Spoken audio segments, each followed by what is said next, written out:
tal, amigas y amigos? Bienvenidos a este programa que hoy dedicaremos especialmente a Miguel Hidalgo y Costilla y tendremos por lo tanto un acercamiento a su vida. El llamado padre de la patria nació el 8 de mayo de 1753 en las cercanías de Pénjamo, Guanajuato, en un rancho llamado San Vicente.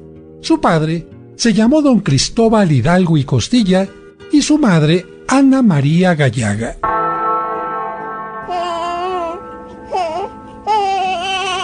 Lo bautizaron a los 8 días de nacido, como se acostumbraba en aquel tiempo, y le pusieron 4 nombres: José, Miguel, Gregorio, Ignacio, por lo que su nombre completo fue José Miguel Gregorio Ignacio Hidalgo y Costilla Gallaga. Su infancia fue tranquila y alegre, y creció conviviendo con sus 3 hermanos en el ambiente del rancho y la hacienda. Cuando tenía 12 años, su padre lo llevó junto con sus hermanos a la ciudad de Valladolid, que actualmente se llama Morelia, para que pudieran estudiar. Hidalgo sentía una gran admiración por el trabajo de varios sacerdotes y pidió estudiar para ser sacerdote en el Colegio de San Nicolás. Allí, como un buen estudiante, aprendió el idioma francés que, a través de diversas lecturas, le permitió conocer el pensamiento de los europeos de su tiempo. Pero Miguel no solo pensaba en Europa. Para estar más cerca de su pueblo, también aprendió el náhuatl, el otomí y el purépecha.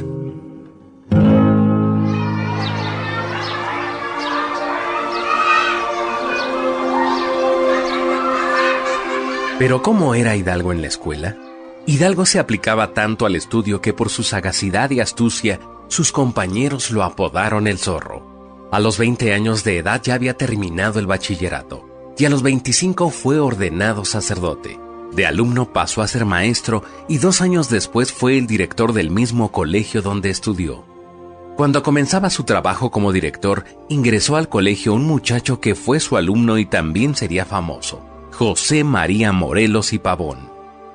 A Hidalgo le llamaban hombre culto y progresista, porque siempre quería aprender más. Le gustaba mucho el arte, la música y la literatura.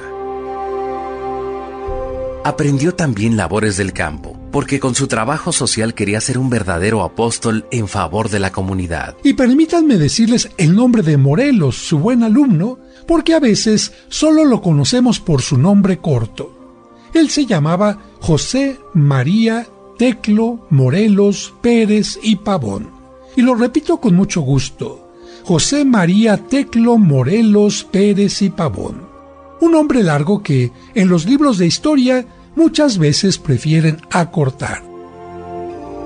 Hidalgo no quería pasar toda su vida en un colegio. Fue maestro durante 14 años, pero al cumplir 39 años, dejó su querido colegio para convertirse en un cura de la iglesia en Colima. Al año siguiente lo nombraron párroco de San Felipe Torres Mochas, en Guanajuato, y más adelante, en 1802, cuando murió su hermano Joaquín, que también era sacerdote, ocupó su lugar como cura de la iglesia de Nuestra Señora de los Dolores, también en Guanajuato. Algunos piensan que los sacerdotes solo celebran misas, bautizos, confiesan y casan, pero en realidad los sacerdotes no solo se dedican a los sacramentos, pueden hacer muchas cosas más en favor de la comunidad. El contacto que Hidalgo tuvo en su infancia con los artesanos de su pueblo le facilitó el aprendizaje de diversas artesanías, por lo que, como sacerdote, tuvo la oportunidad de ayudar a su gente instalando varios talleres de artesanía e industria, por ejemplo, de alfarería, curtiduría, carpintería, herrería y otras labores. Enseñó a leer a los indígenas y les enseñó también trabajos de apicultura, es decir, a trabajar con las abejas. Excavó una noria y plantó vides y moreras. Y si tú no sabes qué son las moreras, yo te digo que es una plantita y es muy importante. Quizás nunca las hayas visto y no sabes para qué sirven las moreras, pero sus hojas son muy importantes porque sirven para alimentar al gusano de seda. Así que Hidalgo ayudaba con estas cosas a producir seda. Y no solo eso, sino que también formó una orquesta. Con esto se demuestra que Hidalgo era un cura muy alegre y emprendedor. A Hidalgo, como a muchos sacerdotes, le dolía la pobreza de sus fieles. Por eso siempre buscaba una aplicación práctica y un valor comercial a todos los oficios que enseñaba a sus fieles. Él sabía que esas actividades productivas podían elevar el nivel de vida de los habitantes de Dolores y sus alrededores. Con esta manera de ser, Hidalgo no solo se ganó el respeto, sino también el cariño de sus feligreses. Esto explica por qué tuvo tanta influencia en ellos. Bueno, y Miguel Hidalgo siempre tenía una mente despierta. Siempre se preguntaba cómo ayudar a los demás y también por qué existía la esclavitud y la desigualdad. De hecho, estos cuestionamientos lo hicieron tomar las ideas liberales que lo caracterizaron. Y es que, lamentablemente, en aquel tiempo, muchas personas estaban descontentas por la situación que se vivía en este país que antes se llamaba Nueva España.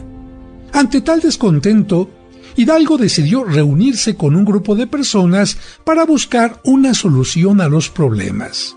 Él sabía que la unión hace la fuerza y que sin colaboradores es difícil conseguir los ideales. Todos sus colaboradores fueron muy importantes.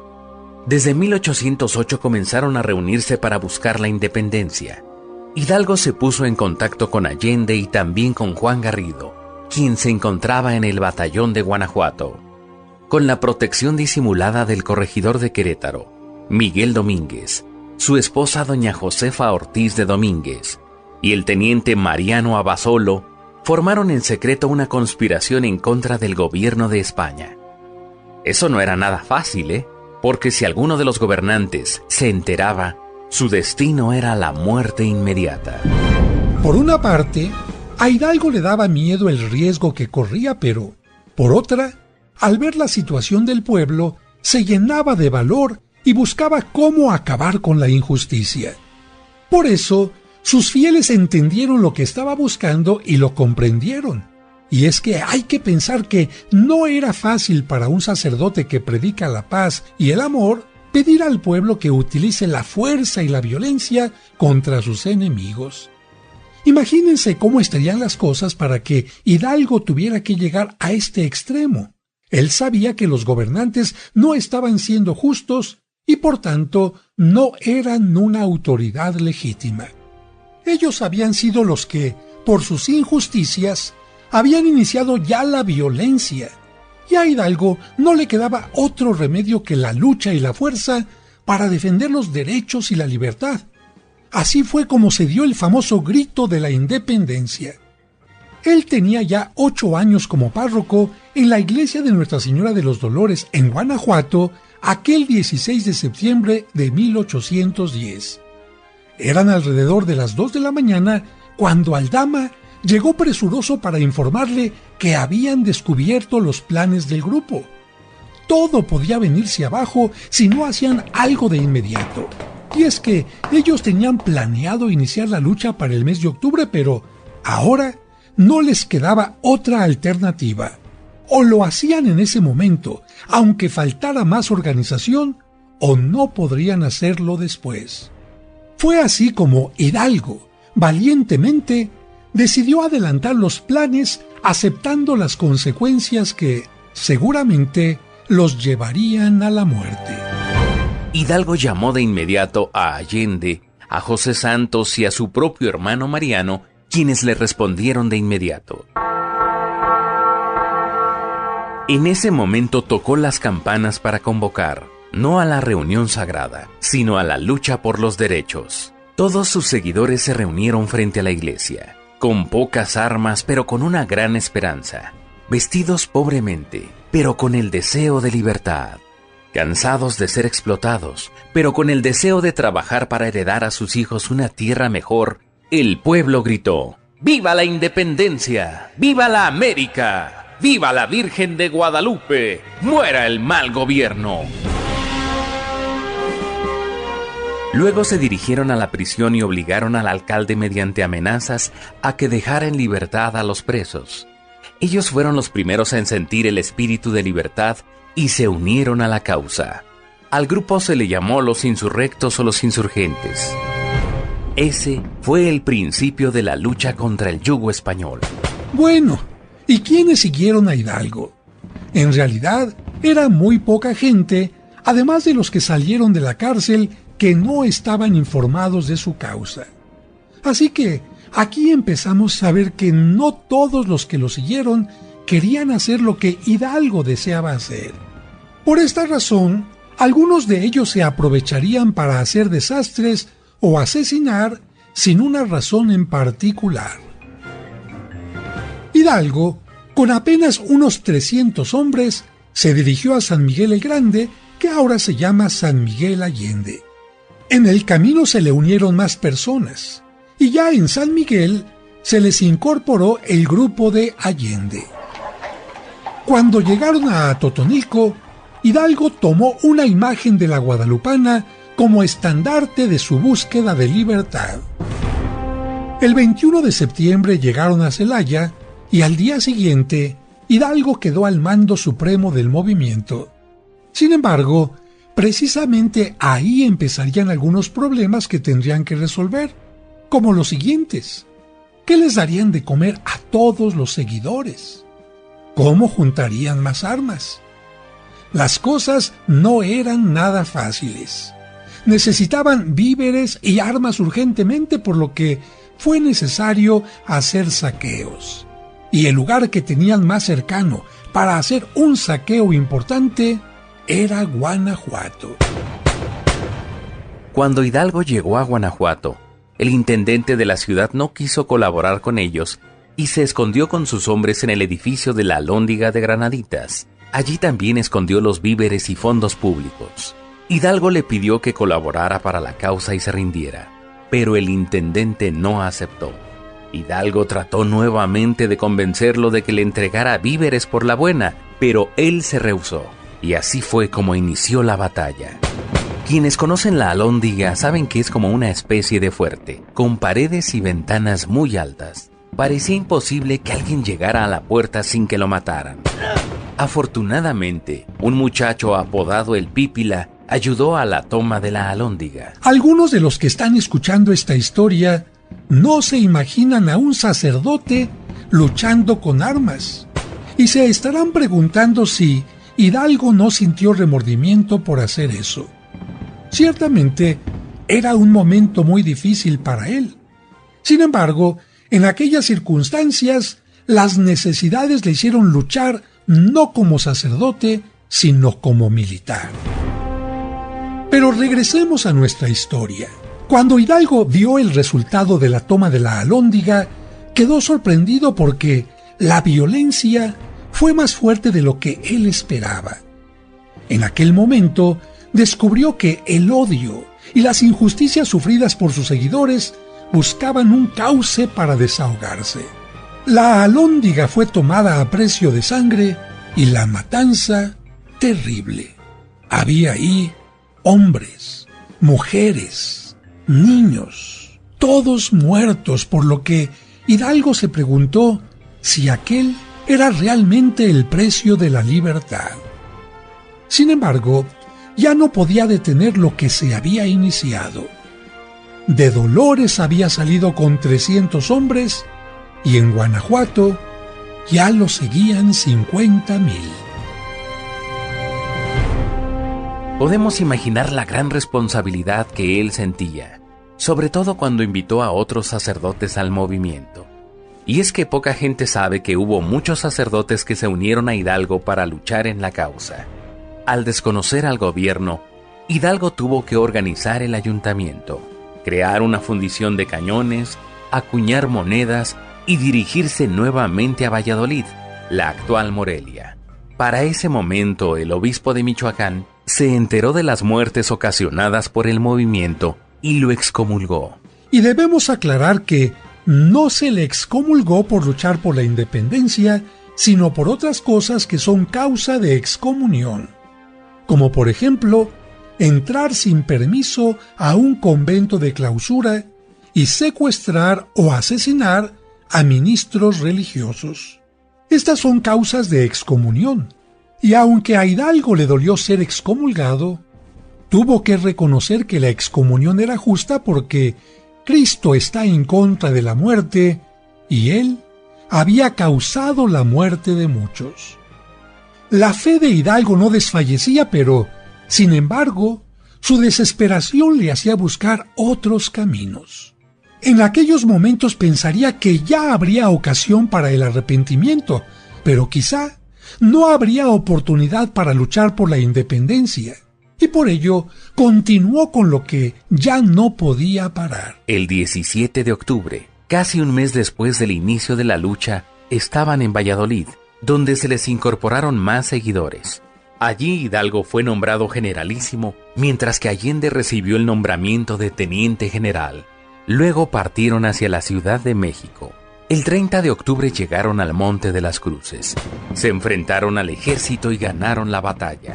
Después llegaron hasta las puertas de la Ciudad de México, pero en ese momento, aunque Allende deseaba entrar, Hidalgo dudó en hacerlo. Bueno, y es que era difícil tomar la decisión porque, por una parte, Hidalgo pensaba en todas las muertes de sus seguidores y también en la de sus enemigos. Por otra parte, Hidalgo sabía que contaban con poco armamento y su gran enemigo, Calleja, se acercaba cada vez más peligrosamente. Pensemos que no es fácil hablar de libertad cuando se ven los campos de batalla llenos de sangre o cuando se sabe que muchas familias se pueden quedar sin padre, o cuando se ve a los jóvenes caer muertos, o cuando dos seres que tienen el mismo derecho a vivir luchan cuerpo a cuerpo. Por eso, en aquel momento, a Hidalgo le surgieron muchas preguntas. ¿Qué pasaría si entraba en la capital? ¿Ganaría la libertad tan fácilmente? ¿Y si los estaban esperando para aniquilarlos? ¿Las armas y municiones que llevaban los insurgentes serían suficientes? ¿Soportarían sus mal armados y mal alimentados seguidores aquella lucha? Fueron seguramente muchas las dudas que tuvo el padre de la patria y decidió no entrar a la capital. Entonces comenzó la retirada.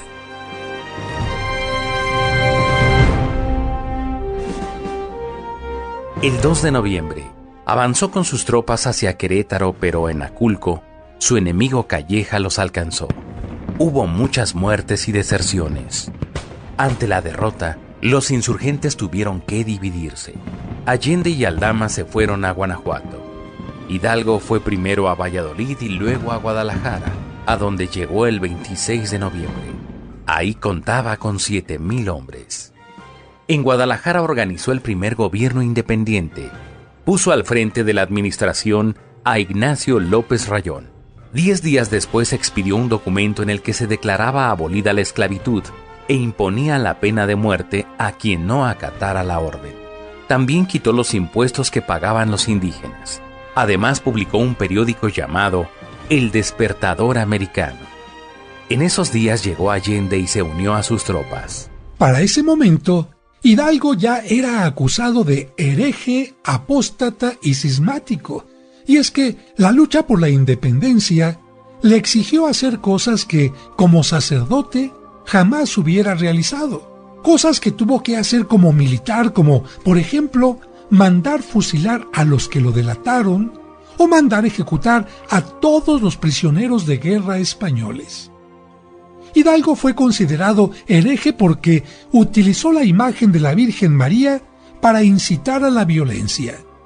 Se le llamó también apóstata, es decir, el que reniega de la fe, porque no solamente abandonó su parroquia, sino también sus trabajos sacerdotales para convertirse en guerrero. Y se le llamó cismático por causar divisiones en la iglesia, invitando a los sacerdotes a la lucha. Todo esto le dolía a Hidalgo en lo más profundo de su corazón, pero seguramente confiaba en que, después de la lucha, tendría la oportunidad de explicar a quienes no los comprendían el porqué de sus actos. Los enemigos de Hidalgo se acercaban a Guadalajara, por lo que Allende y él tuvieron que hacer un plan. Lamentablemente, el 17 de enero en Puente de Calderón, cerca de Guadalajara, sufrieron una terrible derrota. Después de perder armas y municiones, sus fuerzas huyeron en desbandada. Poco después se fue a Zacatecas para reunirse con Allende. Ahí Allende y otros jefes insurgentes lo destituyeron del mando militar, considerándolo responsable de la derrota que habían tenido. A partir de ese momento, Allende fue el jefe. Luego de 2 meses, en marzo, Allende e Hidalgo viajaron hacia Estados Unidos para buscar armas.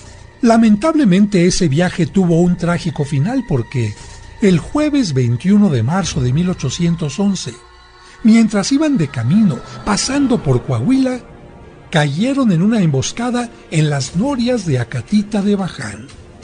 Allí mataron al hijo de Allende y luego los apresaron a todos. Hidalgo, Ignacio Allende, Juan Aldama, Mariano Abasolo, Mariano Jiménez y todos los hombres que los acompañaban fueron hechos prisioneros. Al día siguiente los condujeron a Monclova y de ahí a Chihuahua, donde los juzgaron y los sentenciaron. Allende, Aldama y Jiménez fueron fusilados el 26 de junio de 1811.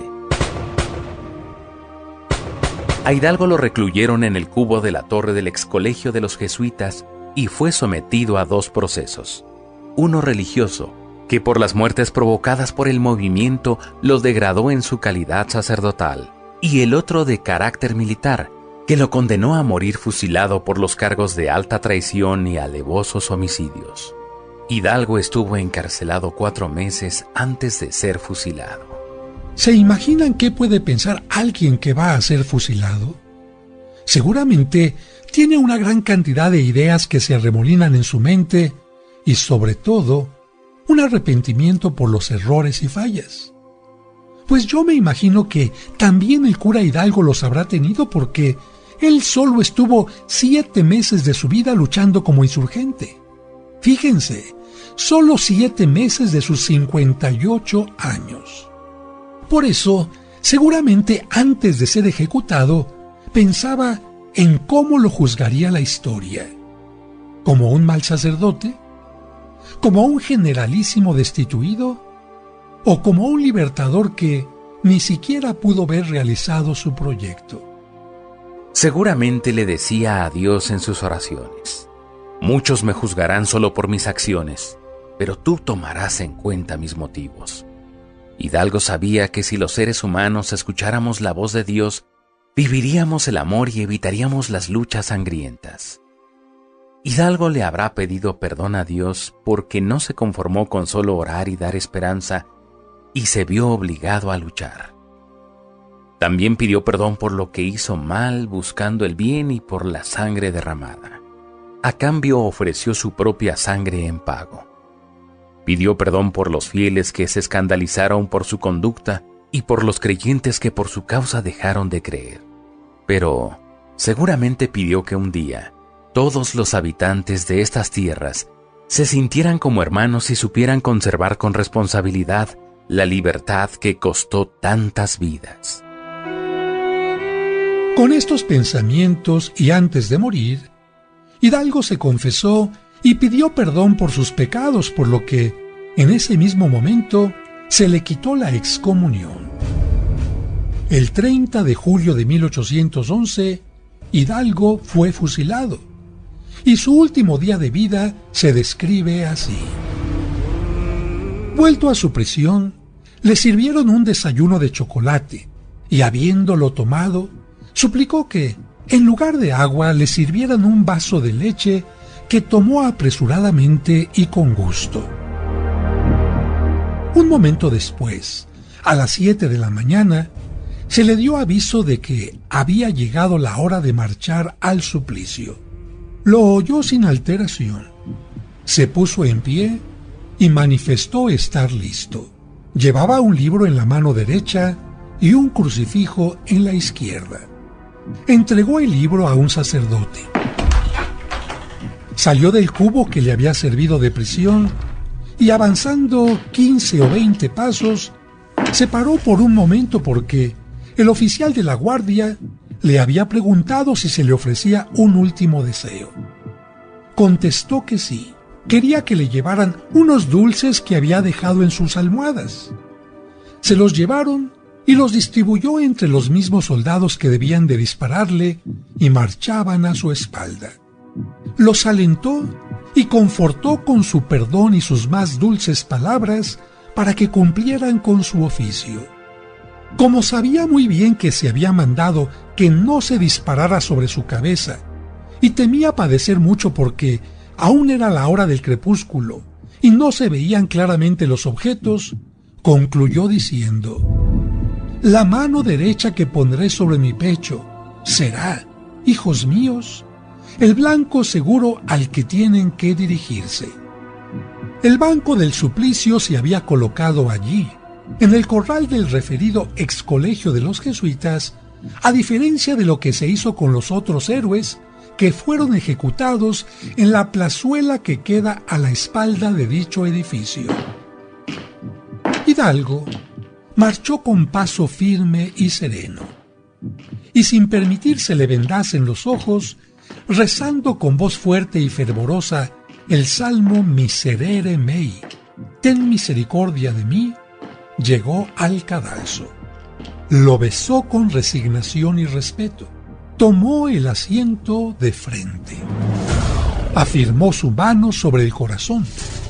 Les recordó a los soldados que aquel era el punto donde le debían tirar y, un momento después, estalló la descarga de 5 fusiles, uno de los cuales traspasó efectivamente la mano derecha, pero sin herir el corazón. El héroe, casi impasible, esforzó su oración y sus voces se acallaron al detonar nuevamente otras 5 descargas de fusil, cuyas balas, pasando el cuerpo, rompieron las ligaduras que lo ataban al banco. Cayó el hombre en un lago de sangre y todavía no había muerto. Otros 3 balazos fueron menester para concluir con su existencia. De esta manera, terminó su vida terrena el padre de la patria. Cuánta tristeza, cuántos momentos de arrepentimiento por algo que él no vio realizado y que sin embargo nosotros gozamos.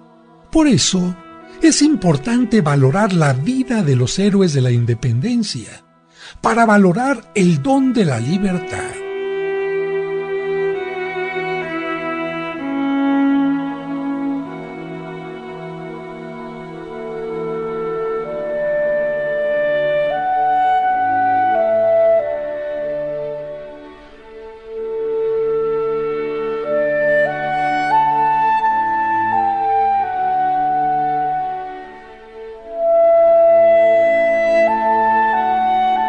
Y para la gente que visita Chihuahua, permítanme decirles que la edificación donde Hidalgo fue fusilado ya no existe. En su lugar hay otro edificio que se hizo después, en donde hay un espléndido mural en su honor. Y en el lugar exacto de su fusilamiento está una lámpara que siempre permanece encendida en homenaje a este héroe de la independencia. Pero en este programa falta mencionar algo también terrible. Después del fusilamiento, el cuerpo de Hidalgo apenas cae y se le paga a una persona 20 pesos. Sí, 20 pesos para que, de un solo machetazo, corte la cabeza del padre de la patria. El cuerpo de Hidalgo fue sepultado en la capilla de San Antonio del convento de San Francisco, y su cabeza, como trofeo, fue llevada a Guanajuato junto con la de Allende, Aldama y Jiménez, en donde, encerradas en jaulas de hierro, fueron expuestas colgadas en las 4 esquinas del patio de la Alhóndiga de Granaditas.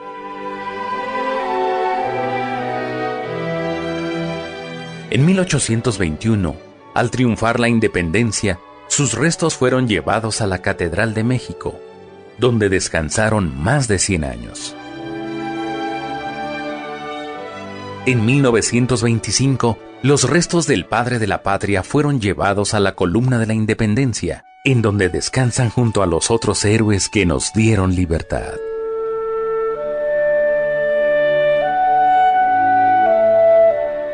Amigas, amigos, de esta manera concluimos con esta breve información sobre Miguel Hidalgo y Costilla y damos pie a un breve requiem que compuse en su honor y con el cual terminaremos este programa especial en honor del padre de la patria.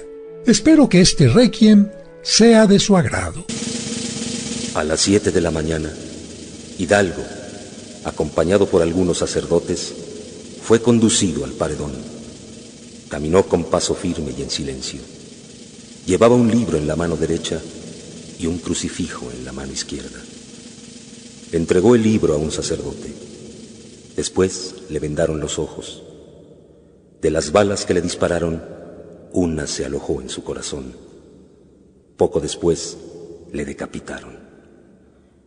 Su cuerpo fue sepultado en la capilla de San Antonio del convento de San Francisco y su cabeza, como trofeo, fue llevada a Guanajuato junto con la de Allende, Aldama y Jiménez, en donde, encerradas en jaulas de hierro, fueron expuestas, colgadas en las 4 esquinas del patio de la Alhóndiga de Granaditas. En 1821, al triunfar la independencia, sus restos fueron traídos a esta catedral, donde descansaron más de 100 años. Primero aquí, junto al altar de los reyes. Posteriormente se trasladaron a la capilla de San José, en esta misma catedral, y finalmente, en 1925, fueron llevados a la Columna de la Independencia, donde reposan, custodiados por el hermoso ángel dorado, que vuela libre, rompiendo las cadenas, y donde arde perennemente una lámpara votiva que recuerda el sacrificio de aquellos que dieron su vida por la independencia de esta patria. La excomunión nunca fue válida, pues había sido dictada por quien no tenía la competencia para hacerlo.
Para él la luz que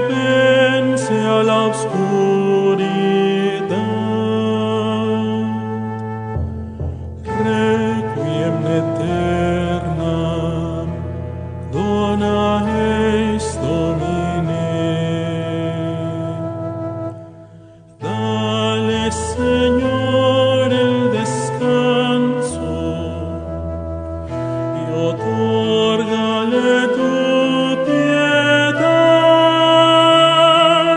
convierte su sangre derramada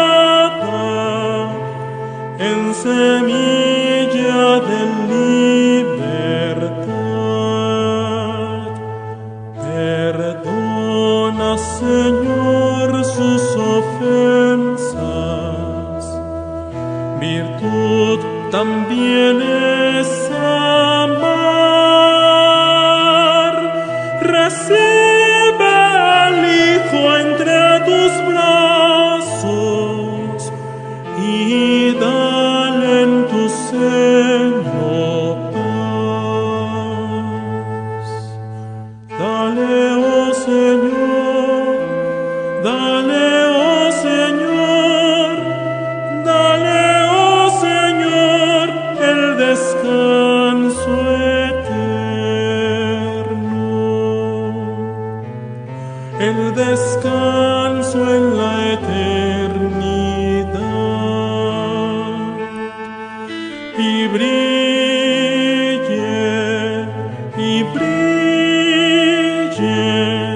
y brille para él la luz perpetua, y brille para él la luz que vence a la oscuridad.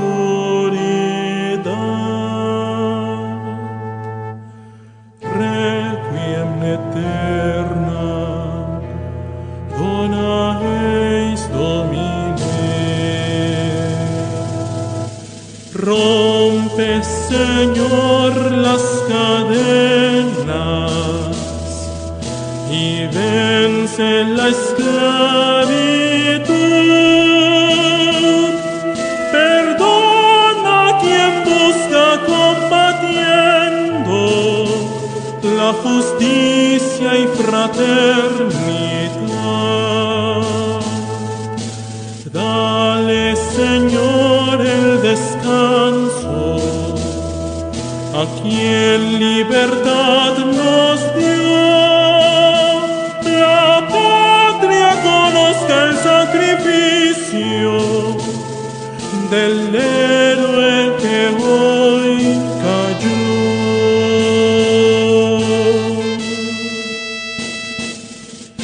Requiem aeternam dona eis Domine, et lux perpetua luceat eis.